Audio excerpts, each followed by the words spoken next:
Aslam friends, welcome back to my YouTube channel. चलिए आइए अब हम नावल का पार्ट नंबर 30 स्टार्ट करते हैं। वीडियो को अच्छी लगी है तो लाइक और शेयर के साथ साथ प्लीज मेरे चैनल को भी सब्सक्राइब कर देना। वैसे तो स्कूल से 2 बजे छुट्टी हो जाती थी, लेकिन अब बच्चों के मिट्स होने वाले थे तो बहुत सारा काम था जिसे वो हवेली ले जाने की बजाय यहीं खत्म करके जाती थी, क्योंकि समीम बेगम का कहना था कि वो स्कूल का काम वहीं खत्म करके आया करे और फिर हवेली जाकर उसका वैसे भी काम करने का दिल नहीं करता था। और अब 3:30 का वक्त हो रहा था और वो ऑफिस में बैठी पेपर्स का शेड्यूल बना रही थी कि तभी धार से दरवाजा खुलने पर अपनी जगह से उछलकर खड़ी हुई। नजरें सामने उठी तो अपने सामने सुर्ख खून छलकती आंखों से खुद को कहर बड़ी नजरों से घूरते अरमान खान को देखते हुए दक से रह गए। गुस्से की ज्यादती से फूली सांसें और पठानी नकूश में गुली सुरही देकर सलवा को अपनी रीढ़ की हड्डी में सुनसनाहट होती हुई महसूस हुई।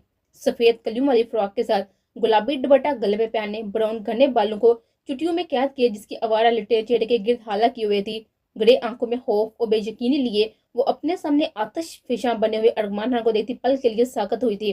ये क्या बदतमीजी है? तुम अंदर कैसे आए? दरवाजा क्यों बंद कर रही हो? अरमान खान को ऑफिस का दरवाजा लॉक करते हुए देखा सलमा ने चिल्लाते हुए कहा तो अरमान खान ने पलट कर खैर भाई नजर से सलवा शाह को देखा कि सलवा को अरमान खान की नजरें अपने वजूद से आर पार होते हुए महसूस हुई। तुम्हें मेरी बात समझ नहीं आई थी सलवा शाह? कहा भी था कि ऐसा कुछ मत करना, तो फिर हिम्मत कैसी हुई तुम्हारी? दरवाजे से आगे कुछ फासले पर पड़ी चेयर को उठाते शीशे के टेबल पर मारते धारते हुए कहा तो ऑफिस की फिजा में धमाके सी आवाज गूंजी, जिसमें सलवा शाह की चीखें दब कर रह गई। होंठों पर हाथ रखे, ग्रे आंखों में आंसू लिए सलवा ने बेसाता कदम पीछे लिए, जबकि अरमान खान पल में ऑफिस का नक्शा बिगाड़ चुका था।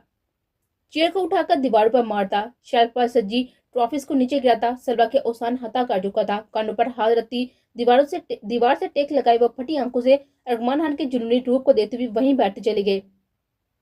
जब तोड़ने के लिए कुछ ना बचा तो दीवार पर पूरी शिद्दत से मुक्का मारते पलटकर खून आशाम नजर से सलवा शाह को देखा, जिस पर सलवा शाह को अपनी रूह फना होती हुई महसूस हुई। वो बदला लेने के चक्कर में हान को छेड़ तो चुकी थी, मगर उसे अंदाजा नहीं था कि वो किस सर फिरे शख्स से उलझने जा रही थी। अब जहमी शेर की तरह दहाड़ते हुए वो सब तबाह करते देख सलवा को शिद्दत से अपनी गलती का एहसास हुआ था। उसे कब ये उम्मीद थी कि वो इससे सामने आ जाएगा? वो तो बस उसे तंग कर रही थी, लेकिन वो तो जान लेने के दर पर आ गया था। जितनी बहादुरी थी वो अरमान खान की ऊंची लगती आंखें देखकर हवा हो चुकी थी। लंबे लंबे डाक पड़ता हुआ कांच के टुकड़ों को पांव तले रोनता वो पल में आतिश फिशां बना हुआ टेबल के दूसरी जानब सलवा शाह के सर पर आन पहुंचा, जिसे महसूस करते सलवा शाह ने साथी से अपनी आंखें मीच ली। मगर वो जो इस वक्त गुस्से में पागल हो रहा था, अपनी मोहब्बत सामने वाले की खूबसूरत मासूम सूरत देख कर भी संग दिल बनता झुककर सलवा शाह की गर्दन अपनी आहनी गिरफ्त में लेता, जबकि दूसरे हाथ से बाजू को दबोचते झटके में अपने रूबरू खड़ा कर चुका था। हाँ, कैसे की सलवा शाह? कैसे किसी दूसरे मर्द को मेरी जगह देने का सोचा? सलवा शाह के गर्दन पर दबाव बढ़ाते जहमी शेर की तरह धारते हुए कहा तो सलवा शाह ने अपनी गर्दन छिपाते हिचकियों से रोते हुए नफी में सारी हिलाया। मैं तकलीफ सांस नहीं आ रही अरमान प्लीज। बिन पानी की मछली की तरह तड़पते अरमान हाथ अपनी गर्द से हटाने की कोशिश करते टूटे फूटे अल्फाजों में कहा तो अरमान खान ने गिर सत करते हुए झटके से पलटते सलवा को टेबल पर धक्का देते उसके संभलने से पहले दोनों हाथ उसके तरफ में रखता सलवा शाह पर झुकाया। तकलीफ? तकलीफ तो बहुत छोटा सा लफ्ज है उसके सामने जो मैंने महसूस किया है सलवा शाह। वो याद है ना मैंने क्या कहा था? महबूब आपका ना हो तो खुद का भी नहीं रहना चाहिए। सलवा के जबड़े को हाथों में दबोचते इसरार लहजे में घुराते हुए कहा तो सलवा शाह ने रोते हुए तड़प कर अरमान खान को देखा। नहीं अरमान, ऐसा कुछ नहीं है, मेरी बात सुनो। अरमान खान को पीछे की तरफ धकेलने की कोशिश करते हुए टूटे फूटे लफ्जों में कहने की कोशिश की तो अरमान खान ने अपना हाथ सख्ती से सलवा शाह के कप कपाते होंठों पर रख दिया। एक लफ्ज नहीं, वरना पल नहीं लगाऊंगा तुम्हारी जान लेने में। हैजल हनी खून चलती आंखों को गिरे आंसू से तर आंखों में गाड़ते हुए एक एक लफ्ज चुपाकर कहा तो सलवा शाह की आंखों से लड़ियों के मान बहते आंसू अरमान खान के हाथ पर आन गिरे। मुझे सिर्फ इतना जानना है कि मेरे मना करने के बावजूद हिम्मत कैसे हुई किसी और के लिए हाँ करने के लिए? क्या सोचकर हाँ कि तुमने? सलवा शाह दोनों बाजू से थाम कर खड़ा करते पलट कर दीवार से पिन करते हुए दोनों हाथ अतराफ में रखते सलवा का चेहरा झुकते दब्बे दब्बे लहजे में घुर्रा कर कहा तो अरमान खान की दाढ़ से सलवा को अपने कानों के पर्दे फटते हुए महसूस हुए। आंसू से भीगी हमदर्द पलकों की जालों को उठाते बेबस नजर से खुद पर झुके अरमान खान को देखा, जो सलवा के देखने पर चेहरा मजीद करीब ले आया था कि अब सलवा को अरमान खान की गुस्से की ज्यादा से तेज तहकती सांसों की तपश अपने सांसों में शामिल होती हुई महसूस हुई तो सलवा ने चेहरे का रुख बदलना चाहा, जिसे अरमान खान नाकाम बना चुका था। ये कभी मत करना सलवा बेबी, अपनी गलतियों में कभी गलती से भी इस गलती को शामिल न कर लेना। सलवा शाह के बाजू को अपनी मुट्ठी में दबोचते सर्दोस्पार लहजे में कहा तो सलवा शाह ने शिकवा को नजरों से अरमान खान को देखा। तुम मुझे तकलीफ दे रहे हो अरमान खान, मैं कभी माफ नहीं करूंगी इसके लिए। बीके लहजे में चिल्लाकर कहा तो अरमान खान के होंठों पर तंजिया मुस्कुराहट रेंगे। यकीन मानो, अगर तुमने अगले 2 सेकंड में मेरे सवाल का जवाब ना दिया तो मैं तुम्हें हमेशा हमेशा के लिए दुनिया की हर तकलीफ से आजाद कर दूंगा। और कसम ले लो, मुझे रत्ती बराबर भी अफसोस नहीं होगा। तुम्हें किसी और का होता देखने से कब्र में उतरते देखना मेरे लिए काफी हद तक आसान होगा। और फिर रोज फजर के बाद फातिहा पढ़ने आया करूंगा। अंगूठे के पोरों से सलवा के रुखसारों से आंसू चूंटते हुए स्पॉट लहजे में कहा तो सलवा को अपनी सांसें रुकती हुई महसूस हुई। मैं तुम्हें तकलीफ देना चाहती थी, मुझे पता था ये बात तुम तक पहुंचेगी और फिर तुम्हें भी वही तकलीफ होगी जो मुझे हुई थी। तुम्हें भी पता चले कि महबूब को खो देने का एहसास किस कदर जानलेवा होता है। अरमान खान के कुर्ते को मुट्ठी में दबोच से चिल्लाते हुए कहा तो अरमान खान ने अपनी जलती आंखों को पल के लिए बंद करके खोलकर फूट फूट कर रोती सिलवा शाह को देखा। तुम्हें पता है, अगर ये बात तुम्हारे भाई की जगह कोई और बताता तो अरमान खान तुम्हारे पास आने से पहले उसे कब्र में उतार कर आता। जिस बात से आड़ी लहजे में कहता वो पल के लिए सलवा शाह को साकत कर गया था। अपने इस छोटे से दिमाग से ये गलत फहमी निकाल दो कि तुम मुझे जेलस करने या तकलीफ देने के लिए ऐसा कुछ करोगी तो मैं जलता कूदता या कमरे में बैठा इस तकलीफ पर रोता रहूंगा। तुमने आइंदा ऐसे किया तो मैं इस दुनिया को आग लगा दूंगा और मेरी जान तुम्हें अपने हाथों से इस आग में झोंकूंगा। अंदाजा तो तुम्हें वैसे हो गया होगा। ऑफिस की बिगड़ी हालत की तरफ इशारा करते हुए कहता लगाकर कहता हुआ वो सलवा को कोई जुनून ही लगा। अगर लोग उसे सर पीड़ा हान कहते थे तो ठीक ही कहते थे। वो इस नाम पर पूरा उतरता था।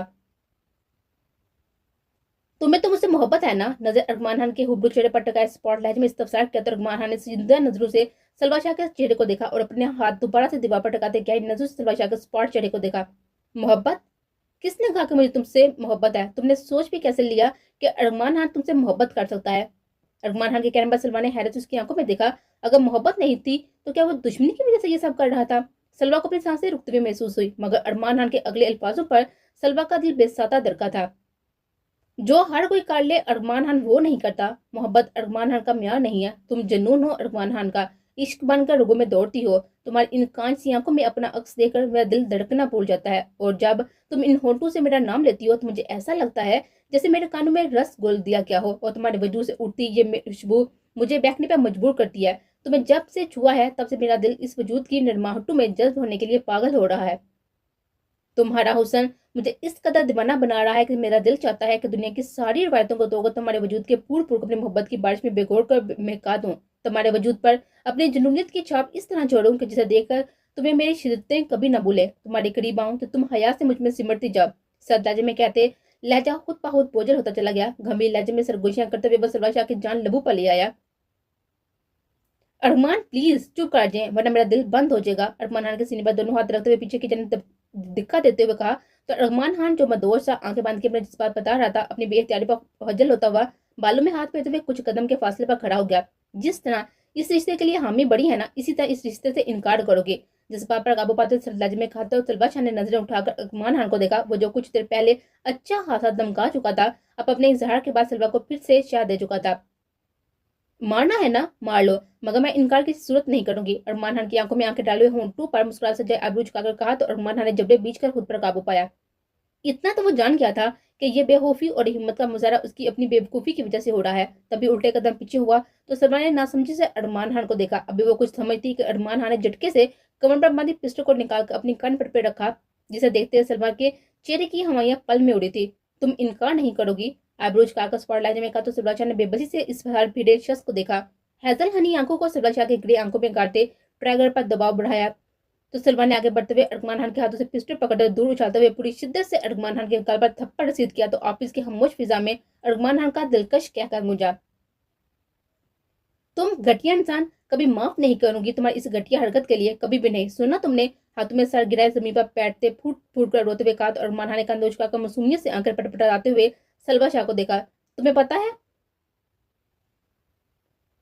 पता है आबादी में रोज बरोज कैसे इजाफा हो रहा है? अरमान खान की बेतुकी और बेमौका बात पर सलवा शाह ने हैरत से सर उठाकर अपने सामने घुटनों के बल बैठे हुए अरमान खान को देखा, जो होंठ का किनारा दांत तले दबाए शोर नजर से सलवा को देख रहा था। यहाँ बेबी प्लानिंग करने की जरूरत नहीं पड़ती, रूठे मनाने के चक्कर में ही लाइन लग जाती है। तुम मुझे माफ ना करो, मैं तुम्हें मनाता रहूंगा और तुम्हारे मनाने के चक्कर में देखना इंशाल्लाह हमारी भी 2-3 लाइन्स तो लग ही जाएंगी। अगर अल्लाह तुम्हें जिंदगी दे तो हम बाद में प्लानिंग भी कर लेंगे। मासूमियत से आंखें पटपटाकर कहते हुए सलवा को इस कदर जहर से भी बुरा लगा तो अरमान खान के बकवास का जवाब दिए बगैर चेहरे का रूप बदला तो अरमान खान की नजरें गुलाबी गालों से होते हुए दूधिया गर्दन पर अपनी उंगलियों के निशानों पर आई। दिल में मलाल बढ़ा। हवेली जाओ, मेरा मुलाजिम ये सब सेट कर देगा। एंड सलवा की कुर्सी से चादर उठाकर लाते हुए सलवा को बाजू से थाम कर अपने रूबरू खड़ा करते हुए चादर उड़ाते हुए नर्मला जी में कहते जुमला अधूरा छोड़ा तो सलवा ने शिकवा को नजरों से अरगाना को देखा। दोबारा ऐसा मत करना सलवा, इस बार तो तुम पर गुस्सा उतार लिया क्योंकि मोहब्बत का मान था। दोबारा ऐसा करोगी तो मुझे लगेगा कि तुम्हें मुझसे सच में मोहब्बत नहीं है। मेरे लफ्जों इस एहसास की कोई अहमियत नहीं है। फिर गुस्सा उतारने शिकवा करने तो मेरे पास नहीं आऊंगा, बहुत दूर चला जाऊंगा ना पलट कर आने के लिए। गर्दन पर मौजूद सुरख निशानों पर हाथ की पूछ फेरते हुए नजर झुकाए सरगोशी नुमा लहजे में कहते बिना सलवा को बोलने का मौका दिए सलवा की कलाई थामते हुए कदम बाहर की जाना बढ़ा दिए। आई एम रियली सॉरी हान की जान। ऑफिस से बाहर निकलते सलवा को गेट से कुछ फासले पर छोड़ते गंभीर लहजे में सरगोशी करते हुए झटके से पलट कर दीवार पर लांगता हुआ ग्राउंड में उतर गया, जबकि सलवा शाह ने बुरी तरह से लब कुचलते हुए हाथ की पूछ से आंखों से बहते स्याल को साफ किया। हवेली में इस वक्त दाजी और पिलवजा के अलावा कोई नहीं था। सारे कामकाज करने के बाद वो बुलाई बुलाई से हवेली में फिर रही थी। दाजी भी दोपहर का खाना खाकर सो चुके थे। जरगाम और अकीदत जंगल गए थे। अरगमान सुबह से काम कह कर निकला, अभी तक नहीं लौटा था। कश्यप और मुकद्दस बेगम किसी दोस्त से मिलने गई हुई थी और इम्तिसाल तो शॉप में बढ़ गई थी। अब हवेली में अकेले पागलू तरह फिरते। पिलवजा को रह रह खुद पर गुस्सा आ रहा था कि क्यों उसने जाने से इनकार किया। सीना चढ़ते अपने कमरे की जानब जाती, वो बस रो देने को थी। बुरी तरह लब कुचलते आंसू को पीछे धकेलते कमरे के दरवाजे के करीब पहुंचकर गहरी सांस फिजाकर सुबुर करते हुए साथ झटक कर दरवाजा खोलते कदम अंदर रखे। कमरे में दाल होते ही नतनू से जानी पहचानी खुशबू टकराई तो पिलवजा ने चूम कर सर उठाकर इर्द गिर्द निगाह दौड़ाई। निगाह दौड़ाते अपने पीछे किसी की मौजूदगी महसूस करके पिलवजा को अपना सांस सीने में अटकता हुआ महसूस हुआ। दरवाजा बंद होने की आवाज पर पिलवजा ने झटके से पलटना चाहा, मगर पीछे खड़े वजूद ने फुर्ती से आगे बढ़ते हुए पिलवजा के बाजू को अपने साथ गिरफ्त में लेते कमर पर अपने हाथ में कैद करते हुए दूसरा हाथ साथी से पिलवजा खान के होंठों पर सब्त किया तो इस कदर सब्त गिरफ्त पर पिलवजा खान बिन पानी की मछली की तरह तड़प गई। कुछ पल पहले अपने गिरद फैली खुशबू को महसूस करते दिल धड़क उठा था। अब इस अचानक अफ्ताब पर दहल गया था। वो सब कुछ बुलाए अपनी इज्जत के खो जाने के एहसास से तड़प उठी थी। नीली मोटी आंखों में पल में नमी उतरी थी। बुरी तरह चिपटाते हुए खुद को इस आहनी गिरफ्त से आजाद करवाने के तगो में थी जब पिलवजा खान की मजामत को देते पीछे खड़े वजूद के अनामी होंठों पर मुस्कुराहट रिंग गई। पिलवजा का मजामत करता हुआ वजूद ताकत तो तब हुआ था जब पीछे खड़े वजूद की दहकती सांसों की तपश को अपने कान की लोबा महसूस किया। अभी वो कुछ समझती कि पीछे खड़े वजूद ने नरमी से अपने होंठों से कान की लो को छूते अपने दांतों तले दबाया तो कई बागी आंसू पलकों की बाढ़ तोड़ते हुए होंठों पर रखे हाथ पर गिरे। पीछे खड़े वजूद के हाथ से रखते हुए पेड़ पर आकर बांधे तो पिलवजा को लगा कि वो सांस नहीं ले पाएगी। अपने वजूद पर हिम्मत मुजतमा करते हुए पूरी ताकत लगा के हंसा को तोड़ना चाहा, मगर गिफ्ट पहले से भी ज्यादा सहत हो गए। होंडू का जानलेवा लम्स कान से होता हुआ गर्दन पर रक्स करने लगा तो कमरे की खामोश फिजा में पिलवजा खान की हिचकियां गूंजने लगी। छोड़ मुझे घटिया इंसान, मेरे लाला तुम्हें जान से मार देंगे। हाथ पांव चलाते हुए कहा तो पीछे खड़े वजूद ने सीधे होते हुए सात नजर से अपने हंसा में जिबड़ती हुई पिलवजा खान को देखा, जो अब अपने गिरद लिपटे बाजू पर झुककर दांत काट चुकी थी। अपनी पूरी कुवत लगा कभी जब इस बाजू को हटा ना सकी तो अपने दोनों हाथ पीछे किए। पीछे खड़े शख्स का मुंह नोचना चाहा तो पीछे खड़े शख्स ने अपनी गिरद इतनी सख्त की कि पिलवजा को अपनी हड्डियां चटहती हुई महसूस हुई। पापा प्लीज छोड़ दो, तुम्हें अल्लाह का वास्ता है, मुझे छोड़ दो, शादीशुदा हूँ। पिलवजा खान की आहरी बाप पर पीछे खड़े शख्स के होंठ का किनारा दांतों से दबाते झुक कर कांधे पर हल्के से दांतों का दबाव डाला तो पिलवजा इस गुस्ताही पर तड़प उठी। हदाए अपनी बेबसी पर चीख इस सितमगढ़ को पुकारा तो पीछे खड़े शख्स ने झटके से पिलवजा खान का रूप बदलते हुए अपने सीने में बीछ लिया। हुक्म माई शाइनिंग स्टार, वो जो इस अचानक अफ्ताबा बुझका कर गई थी अपने कानों में हुई सरगोशी को सुनकर अपनी जगह मुजमद हो गई। आंखों से आंसू लड़ू की माना चेहरे को भिगोते गर्दन पर जज्ब होने लगे कि हदायत शाह ने नरमी से पिलवजा खान को कांधों से थाम कर अपने रूबरू करते पिलवजा का खूबसूरत आंसू से तर चेहरा हाथों में बढ़ा। मुझे लगा मेरी बीवी मेरी आहट से मेरी खुशबू से मुझे पहचान लेगी, इसलिए बात थोड़ा सा तंग करने का सोचा, मगर यहाँ बीवी पहचाने के बजाय मुझे गटियां जैसे लकाबात से नवाजी अपने भाई के धमकी देने लगे। मुझे पुकारने में तो बहुत देर कर दी, हालांकि ये सबसे पहला मेरा ही ख्याल।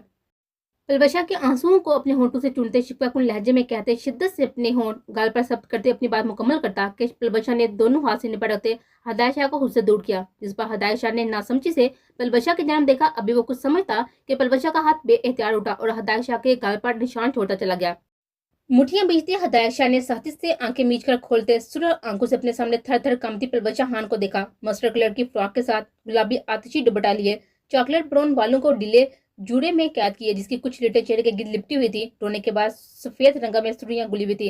समंदर से गहरी नीली आंखों में खौफ और दुख हिचकोले ले रहा था, जिसे देख हदायत शाह ने अपने गले घने बालों में हाथ फेरते हुए खुद को कोसा और कदम पलवशा के जाने बढ़ाए। जिसे देखकर पलवशा ने अपने कदम बेसाता पीछे लिए। आपने मुझे डरा दिया, मुझे लगा कोई है, मुझे लगा मेरी इज्जत।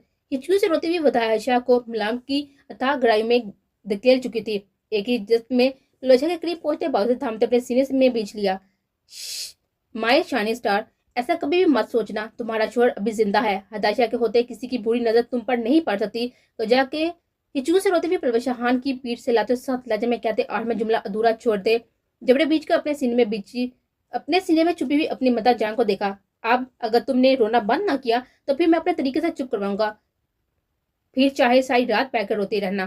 पलवशा को मसल से रोते देखकर तमकिया लहजे में कहा तो पलवशा ने अपना सर मजीद हदायत शाह के सीने पर छुपा लिया, जिस पर हदायत शाह ने घूर कर पलवशा खान को देखा।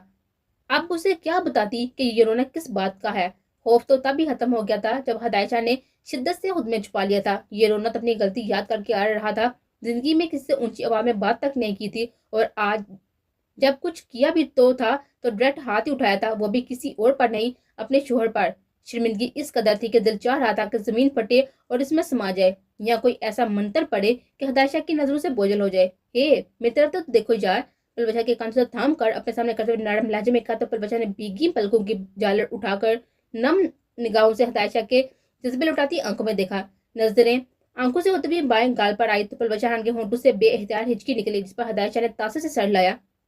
तो वजह ये थी चेहरा छुपाने की। हाथ पिछले जाकर जुड़ा खोलते हुए नरम लहजे में इस्तफसार किया तो पलवशा ने मुजरिम की तरह सर झुकाया। आई एम सॉरी शाह, वो मैं डर गई थी। अपनी कमर के गिर्द लिपटे हदायत शाह के बाजू पर हाथ रखते हुए नम लहजे में माफी मांगी तो हदायत शाह ने समझने के अंदाज में सर हिलाया और बिना पलवशा को समझने का मौका दिए कदम बैठ के जाने बढ़ाए, जबकि हदायत शाह के इस अमल पर पलवशा खान के चेहरे पर हया से सुर्खियां गुल गई। हमदर पल के हया के बोझ से रुखसारों पर साया पगन हुई, जिन्हें देखकर हदायत शाह के रगों पे में सुकून की लहर सरायत कर गए। माफ तो मैं कर दूंगा शाह के जान, लेकिन ये बात हम दोनों में रहनी चाहिए। अगर दुश्मनों को ये बात पता चल गई कि हदायत शाह बंद कमरे में बीवी से थप्पड़ खाता फिरता है तो तुम्हारे शोहर की इज्जत का जनाजा निकल जाना है। जेन में जरगाम खान को लाते दांत कुछ कुछ आगा का तो पलवशा ने सातमंद बीवियों की तरह सर असबाब में लाया तो हदायत शाह ने मुस्कुराते हुए झुक कर अकीदत बड़ा लम्स पलवशा खान की सफेद पेशानी पर छोड़ा। गलती की है तो उसका अजाला नहीं करना। दोनों हाथ तकी पर पलवशा खान के इतराफ में रखते पलवशा खान की झुकी नजरों को देखकर बोझल लहजे में कहा तो पलवशा खान ने बेसाता नजर उठाकर खुद पर सया पगन हुए हदायत शाह को देखा। नीली आंखों का तसद्दम इस कदर जोर आवर था कि दोनों के दिलों की धड़कनें मुंतशिर होने थी। सॉरी सॉरी किया तो मैंने, कपकपाते हाथों को आपस में मसलते नजर झुकाते मदम लहजे में कहा तो हदायत शाह ने हनकोड़ा बड़ा। अगर सॉरी करने से मैं माफ ना करूं तो फिर मैं कान पकड़ लूंगी। मासूमियत से आंखें पटपटाते हुए हदायत शाह के संजीदा चेहरे को देते हुए कहा तो हदायत शाह ने सर नफी में हिलाया। अजाला करो बेगम, शोहर को दूसरी मुलाकात पर जहाँ इन नाजुक होंठों से प्यार करना चाहिए था वह आप थप्पड़ रसीद किया है, अब अजाला तो बनता है ना। पलवशा खान के कपकपाते हाथों को अपनी गिरफ्त में लेते बाएं नुकसाब पर रखते शिकन लहजे में कहा तो पलवशा ने नासमझी से हदायत शाह को देखा, जिस पर हदायत शाह ने मैंने हेज नजर पलवशा के गुलाबी पंखड़ियों पर टकाए अंगूठे के पोरों से छूते आंखों से इशारा किया तो पलवशा ने शर्म हया से घबराकर सर को नफी में जनबिश दी। मैं माफ नहीं करूंगा, साथ लहजे में कहा तो पलवशा ने सराय से बदल कर चेहरा तकिए में छुपा लिया। मैं नाराज हो जाऊंगा, कटल से बाल हटाते हुए कान में हल्की से सरगोशी की, मगर पलवशा को होंठ चेहरा तकिए में छुपाए देकर जबड़े बीच का फासला कायम किया। दिल तो चाह अभी हसार में लेकर सारी शिद्दतें इस नाजुक वजूद पर अंडेल कर उसे बाबा करवा दे कि हदायत शाह किस कदर तड़प रहा है इस हिजर में। इन सासों को कतरा कतरा खुद में अंडेल कर अपनी तिश्कनी को मिटा दे, मगर लाख चाहने के बावजूद भी हदायत शाह ये नहीं काट सकता था। वो जानता था कि वो नाजुक है, फूलों से भी ज्यादा। वो कभी भी अपने जज्बात की रो में बह कर उसके साथ जबरदस्ती नहीं काट सकता था। शाह, हदायत शाह को खुद से दूर जाता महसूस करके पलवशा ने झटके से रूप बदलते तड़प कर पुकारा था। हदायत शाह ने पलट कर सवालिया नजर से पलवशा खान को देखा। ब्लू जींस पर व्हाइट शर्ट पहने, माथे पर बिखरे चॉकलेट ब्राउन बाल, गहरी नीली आंखों में छिपा लिए इस्तहाक पर नजरों से देखता वह पलवशा खान का दिल बुरी तरह से दरका चुका था। बेड से पाँव नीचे रखते गले में लिए दुपट्टे के पल्लू को उंगलियों में लपेटते हुए नजर झुकाए वो सामने आकर खड़ी हुई तो हदायत शाह ने गहरी सांस भरते हुए हाथ पहन की जेबों में अड़ासे। कोई खास मकसद रोकने का, तनदिया लहजे में कहा तो पलवशा ने झुके सर को असबाब में हिलाया। इरशाद, हदायत शाह का तनदिया लहजा फिर से महसूस करके पलवशा ने नजर उठाकर हदायत शाह के स्पॉट चेहरे को देखा। अजाला करना था ना, दो कदम के फासले को सिमटते मदम लहजे में कहा तो हदायत शाह ने आईब्रो झुकाकर सर से लेकर पांव तक बागौर पलवशा का जायजा लिया तो वो पल में सूर्य पृथ्वी से पटाकर 2 कदम पीछे हुई, जिसे देखते हुए हताशा ने झटके से पलटकर कदम दरवाजे की तरफ बढ़ाए। अभी वो दो कदम आगे बढ़ता कि पलवशा हाथ भाग कर हताशा के सामने आई। इस तरह सामने आने से वो आगे बढ़ते हुए हताशा के सीने से जोर से टकराए। टक्कर इस कदर जोर थी कि पलवशा को अपने आगे सितारे घूमते हुए नजर आने। ध्यान से अभी गिर जाती बेवकूफ लड़की, बाजू थमते डपने वाले अंदाज में कहा। तो पलवशा ने बिना कोई जवाब दिए अपने पांव हदाशा के जूतों पर रखे तो हदाशा ने खामोश नजर से पलवशा खान को देखा, जो अब इल्तिजाई नजर से हदाशा को झुकने का कह रही थी, जिस पर हदाशा ने खामोशी से चेहरे को झुकाया। था पलवशा ने एड़ियों को उठाते नजरें बंद करते नरमी से अपने होंठ थप्पड़ वाली जगह पर रखे। पलवशा के नरम होठों के लम्स को महसूस करते हदाशा ने सरशार होते हुए पलवशा को अपनी बाहों के घेरे में लेते ऊपर उठाते खुद में बीच लिया। अब हटे, मुझे नीचे उतारने हदाए। हदाशा के कंधों पर हाथ रखकर शर्म से सूर्य पृथ्वी मध्यम लहजे में कहा तो हदाशा ने मुस्कुराते हुए सर नफी में हिलाते बिना पलवशा को समझने का मौका दिए अपने दहते होंठ पलवशा के होंठों पर रखते उसे खुद में बीच लिया। कतरा कतरा पलवशा की ठंडी सांसों में अपनी दहती सांसें शामिल करते हदाशा इस नाजुक वजूद में खोने लगा था। गुर्बत के इन लम्हात का दुरानिया बढ़ने लगा तो अपने कंधे पर पलवशा के नाजुक मुख के वार को महसूस करते हुए हदाशा ने नरमी से पलवशा के होंठों को आजाद करते चेहरा हाथों के प्यालों में बाढ़ लिया। अपनी शिद्दत से सूर्य पड़ते होंठों की नमी को नरमी से चूमते पलवशा को अपने हंसा में कैद करते गाल पलवशा के सर पर टका दिया। अपने सीने में पलवशा की तेज धड़कनों के शोर को सुनते हदाशा के होंठों पर जिंदगी से भरपूर मुस्कुराहट देंगे। तुम्हारे कपड़े में वेडिंग ड्रेस और कुछ दूसरे ड्रेसेस रखे हुए हैं। हमारी रुखसती पर मैं चाहता हूँ तुम वही ड्रेस पहनो और बिल्कुल वैसे ही तैयार हो जैसे मैंने तुम्हें अपने ख्यालों में सोचा है। ज्वेलरी वगैरह कल मैं बेच दूंगा। पलवशा के हाथों को नरमी से छूते हुए कहा और झुक कर अपने तशना लब पलवशा के माथे पर रखे। चलो अब मैं चलता हूँ, जालिम समाज भी आने वाला होगा और अपनी बीवी के सामने मैं किससे लड़ना नहीं चाहता। पलवशा की नाक दबाते हाथ थामते कदम दरवाजे की जाने बढ़ाते हुए कहा तो पलवशा ने गुड़ का हदाशा की पीठ को देखा। आप कौन सा जालिम समाज से कम साबित हुए हैं, अकीदत को बह ले जाने वाली बात का हवाला देते हुए कहा तो हदाशा ने मुस्कुराकर साजिद का मुझे लगता है वो भी काम था। अपनी बहन के लिए वहीं कोई शहजादा देखकर शादी भी कर देनी चाहिए थी। हदाशा के कहने पर पलवशा ने शिकवा को नजरों से देखा तो हदाशा ने मुस्कुराते हुए सर नफी में हिलाते हुए नरमी से अपने हंसारा में लेते हुए पीछे होकर एक भरपूर इस्तेहाक बड़ी निगाह पलवशा पर डालते हुए लंबे लंबे डग बढ़ता हुआ वहां से निकलता चला गया। जबकि अपने वजूद से उठती डार्क कलून की खुशबू को महसूस करते हुए पलवशा के होंठों पर शर्मीली सी मुस्कुराहट रह गई।